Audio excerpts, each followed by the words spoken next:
Timnas Indonesia U22 menang 5-2 atas Timnas Thailand U22 pada babak final sepak bola SEA Games 2023 di Olympic Stadium Kamboja Selasa 16 Mei 2023 pada pukul 7:30 waktu Indonesia bagian Barat.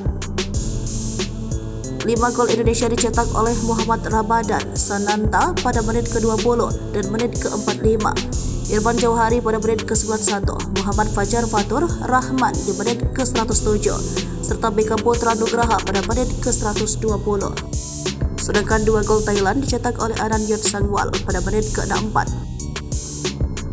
dan Yod Sakon pada menit ke-90.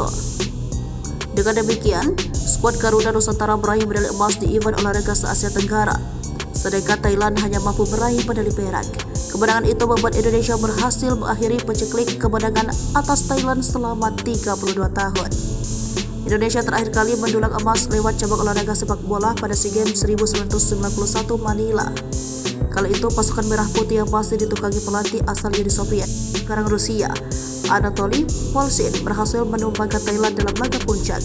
Menjalankan duel ketat, Indonesia keluar sebagai pemenang lewat babak adu penalti 4-3 setelah sebelumnya bermain imbang 0-0. Dari 23 kali pertemuan, Indonesia meraih 5 kemenangan, yaitu pada edisi 1979, 1989, 1991, 2011, dan 2019. Sementara Thailand meraih 16 kemenangan dan 2 kali imbang. Namun, Indonesia pernah menelan kekalahan besar dari Thailand. Momen itu terjadi pada SEA Games 1985. Saat itu Timnas U22 menelan kekalahan dengan skor akhir 0-7 dari Thailand. Bahkan, pemain berumur 22 tahun itu jadi salah satu senjata mematikan Indonesia di SEA Games 2023.